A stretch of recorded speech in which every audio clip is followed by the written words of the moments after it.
નમસ્તે friends, Kerala vlog 6માં આપનું સ્વાગત છે. તિરુવનંતપુરમ કેરળમાં પદ્મનાભ સ્વામીનું ટેમ્પલ છે. આ મંદિર વિશ્વનું સૌથી ધનિક મંદિર ગણાય છે. આ મંદિર ભગવાન વિષ્ણુજીને સમર્પિત છે અને અહીં ભગવાન અનંત શયન સ્વરૂપે એટલે કે શેષનાગ પર સુશોભિત અવસ્થામાં બિરાજમાન છે. મંદિરનો ઉલ્લેખ સંગમ યુગના ગ્રંથોમાં જોવા મળે છે. ત્રાવણકોરના રાજા માર્તંડ વર્મા એ રાજ્યને ભગવાન પદ્મનાભ સ્વામીના ચરણોમાં અર્પણ કરી દીધું હતું. ત્યારથી રાજાઓ પોતાને તેમના દાસ માને છે અને મંદિરનું સંચાલન પણ ત્રાવણકોરના રાજ પરિવાર પાસે હતું. હાલ સુપ્રીમ કોર્ટના નિરીક્ષણ હેઠળ અને એક ટ્રસ્ટ દ્વારા તેનું સંચાલન થાય છે. મંદિરની ગર્ભગૃહમાં ભગવાનની પ્રતિમા એટલી મોટી છે કે તેને 3 દ્વારથી જોવામાં આવે છે. મૂર્તિ 18 ફૂટ લાંબી છે અને ખાસ વસ્તુ એ છે કે આ મૂર્તિ પથ્થર કે ધાતુમાંથી નહીં પરંતુ ખાસ ઔષધિઓ અને ચણથી બનેલી છે, જેને કટ શંકરા યોગમ કહેવામાં આવે છે. ભગવાનના જમણા હાથમાં એક કમળ છે. તે કમળ પર દેવી લક્ષ્મીજી બેઠા છે. ભગવાનના ડાબા હાથ પાસે શંખ, ચક્ર, ગદા અને પદ્મ છે. આ મૂર્તિના દર્શન 3 દરવાજાઓમાંથી થાય છે. પ્રથમ દરવાજેથી ભગવાનનું મુખ અને હાથ, બીજા દરવાજેથી ભગવાનની નાભી અને નાભી પરનું કમળ અને લક્ષ્મીજીનું મૂર્તિ અને ત્રીજા દરવાજેથી ભગવાનના પવિત્ર પગના દર્શન થાય છે. બધા જ તહેખાનાના દરવાજા ખોલી દેવામાં આવ્યા છે, પરંતુ બી નામનું તહેખાનું હજુ પણ ખોલવામાં આવ્યું નથી અને ત્યાં કરોડોની સંપત્તિ છે, પરંતુ બી નામના દરવાજામાં નાગપાશરના પેલા ચિહ્ન બનેલા છે અને તેને ખોલવામાં અમુક મંત્રો વાપરવાના હોય છે, પરંતુ તે ખોલવા જાય છે તો તેમાં જે લોકો વિધિ કરીને ખોલે છે તેમની પાસે અનહોની ઘટનાઓ બને છે. તેથી સરકારે તેની ઉપર બેન્ડ મૂકી દીધો છે, એટલે હજુ પણ એ દરવાજો બંધ છે. ત્યાંથી અમે મંદિરના દર્શન કરીને પાછા હોટલ પર આવી ગયા હતા ફ્રેન્ડ્સ. અને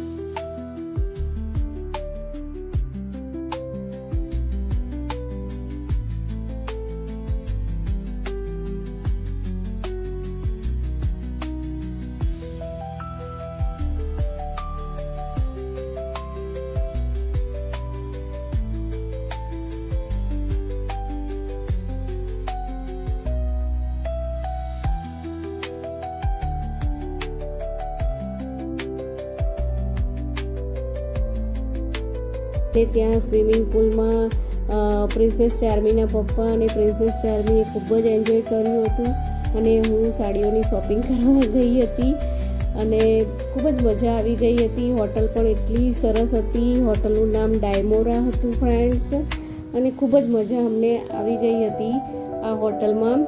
અને મંદિર પણ જોવાની ખૂબ જ મજા આવી હતી. મંદિર ખૂબ જ સરસ અને સુંદર છે. તમે કેરળમાં આવો તો આ પદ્મનાભ સ્વામી મંદિરના દર્શન જરૂરથી કરજો ફ્રેન્ડ્સ.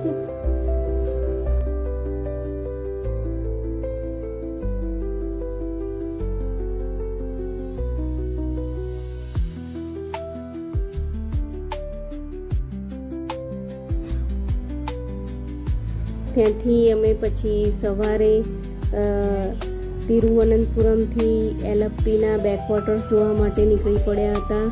અહીંયા એલપ્પીનું જે બેકવોટરનું આખું જે જંગલ છે એ ખૂબ જ જોવા જેવું છે. ત્યાં મેંગ્રોવના વૃક્ષો ખૂબ જ છે અને આ એક ખાસ વૃક્ષો છે જે દરિયાકાંઠા, ખાડી અને નદીના મુખ્ય અને ખારા પાણીવાળા વિસ્તારમાં જ ઉગે છે અને તેના મૂળ પાણીમાં ડૂબેલા હોય છે અને ખૂબ જ સુંદર અને સરસ આખું जंगल है અને ખરેખર જોવા જેવું છે. આ जंगल का अंदर से जाते हैं थोड़ा केयरफुल करके. इसमें लायन, टाइगर, एलिफेंट, क्रोकोडाइल, चीता. ओ चीता पर है. ये वाला देखा है? ये वाला कुछ भी नहीं. हाँ वही यार, ये वाला कुछ भी अच्छा यहाँ इधर है. इसमें आज आप ऑर्डर से टच आएगा थोड़ा नीचे. नहीं टच होगा ना, ऊपर टच होगा. कहाँ टच होगा? नीचे नहीं टच आएगा, ऊपर आएगा. बनाई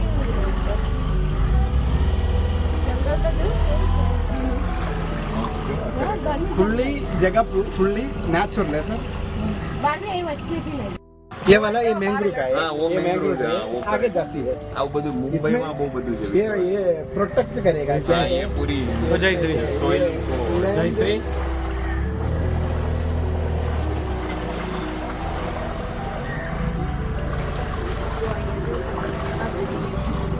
આ બધાને કારણે બધું સરસ જમીન પ્રોટેક્ટ क्या बनाया इसमें पहले देखा बोट दूसरा बोट इसमें नारियल पानी सेल करेगा बोट से आने के लिए इधर बंद करके रखेगा इसमें बनाया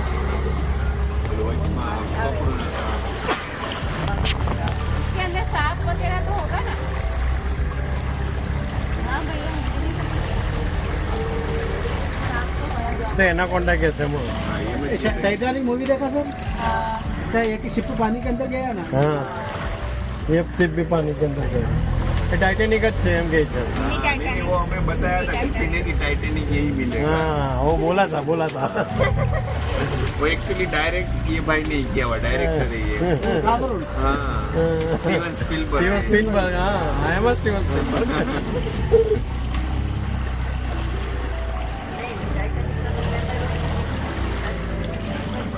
मैंग्रो का फ्रूट है लाइक मैंगो बट खाएगा मर जाएगा खाएगा तो जाएगा ये वाला यहाँ पे कौन से जानवर होते हैं रियल में? रियल में है इसमें जानवर भी दो पीस खाएगा तो वापस दिन जिंदा हो जाएगा इसमें मैं सर मैंग्रो फॉरेस्ट का अंदर से जाता हाँ। है तो मैंग्रो फॉरेस्ट एनाकोंडा है इधर? नहीं पहले होते थे फिर ये भाई ने भगा दिया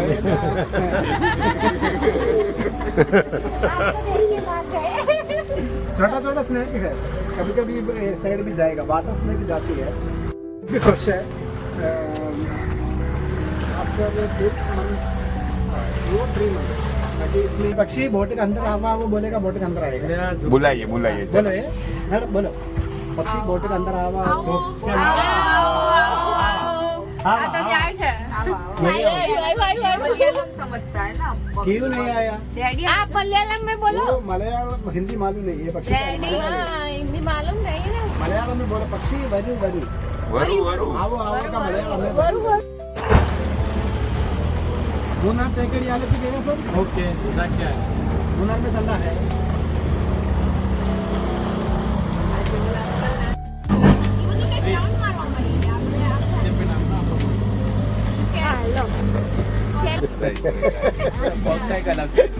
બનાયેલું છે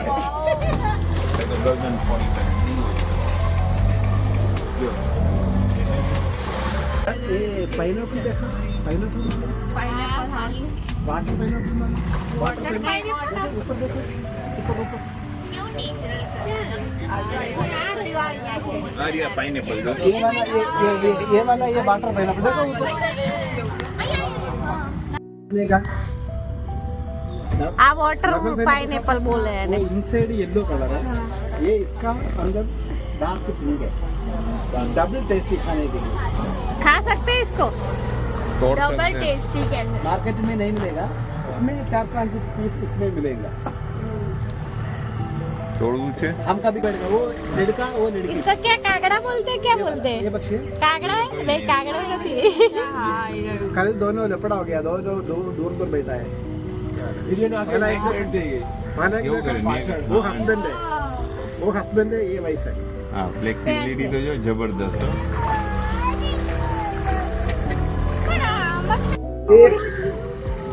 आफ्टर करना धूप आ जाएगी फिर धूप का प्रॉब्लम नहीं है इतना प्राइवेसी नहीं मिलेगा हाँ बेटा आगे आगे सामने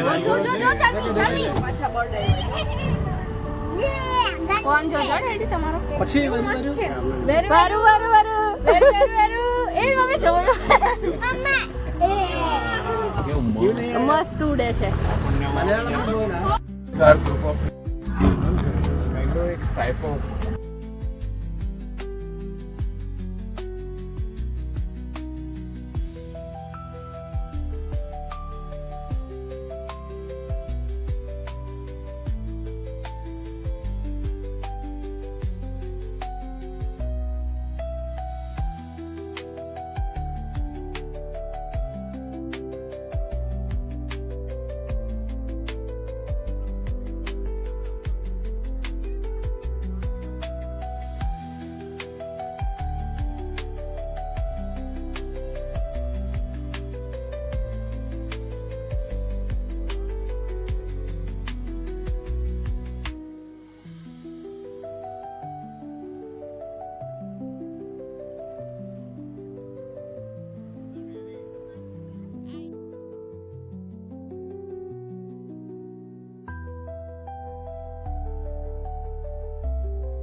अभी अभी पानी थोड़ा कम है, अभी पानी थोड़ा कम है। एलिफेंट के नीचे ब्लॉक मार के देखा सर, ऊपर आएगा पानी में, ये स्नान करने के लिए सही फोटो मिलेगा। અચ્છા હા હવે લાગ્યો ને ઉપર છે કે પેલું એલિફન્ટ ત્યાં મરી ગયું હોય તો એના ઉપર મરી ગયું નહીં સૂતું હોય ये नदी, ये अभी नदी का पानी सागर से जाता है, ये सही है। हाइड्रेट आएगा, सागर का पानी इसमें आएगा। अभी देखो सागर का पानी आराम से आता ये है। पहली चीज आपने एकदम करेक्ट बोली है।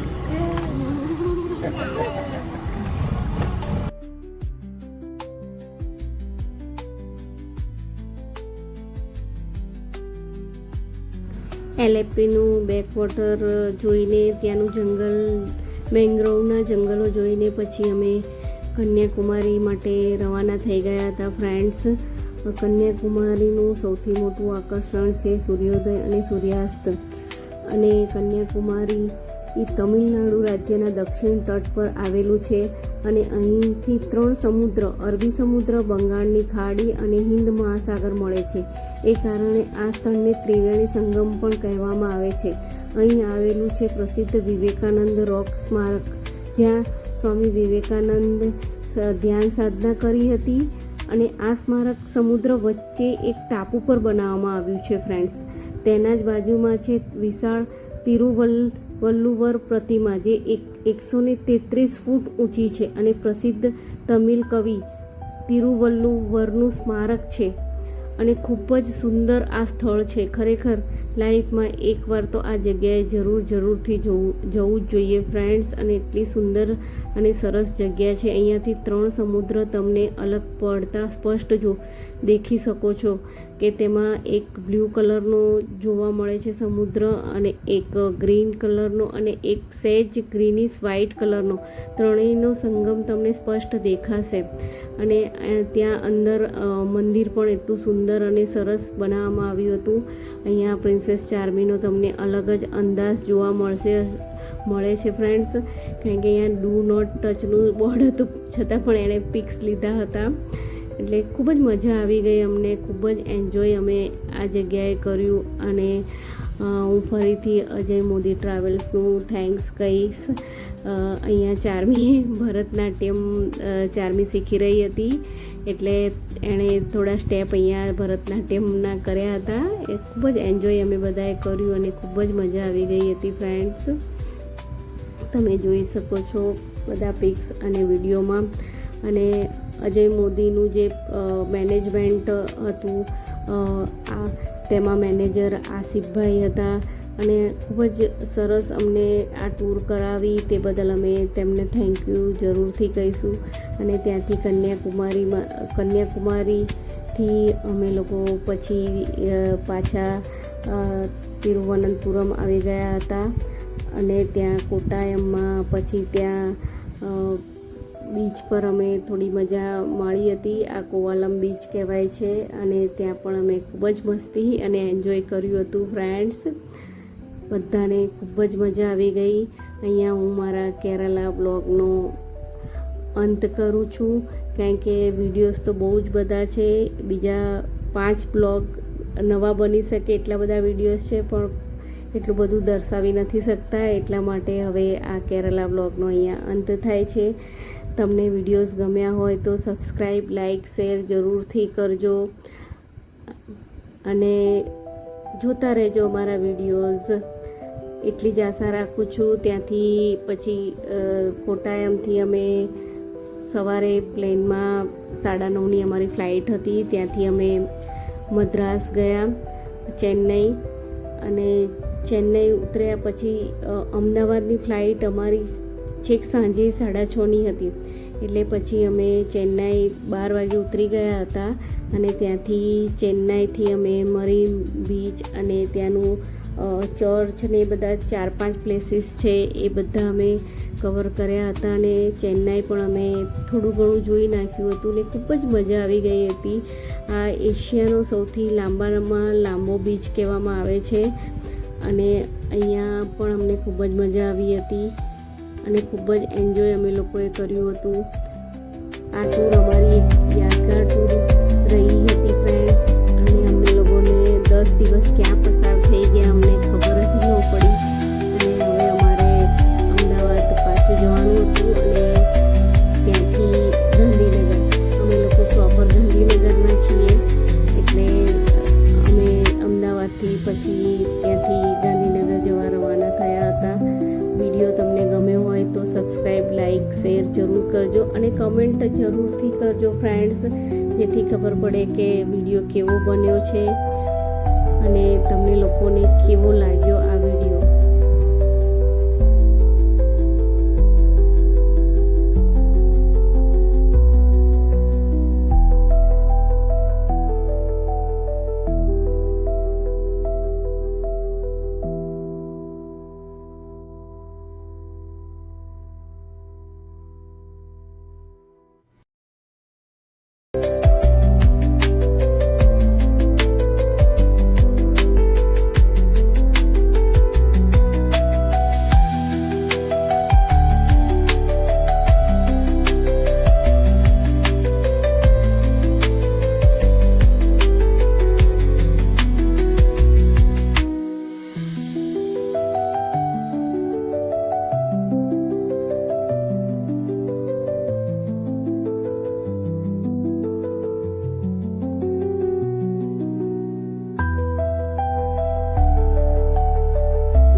you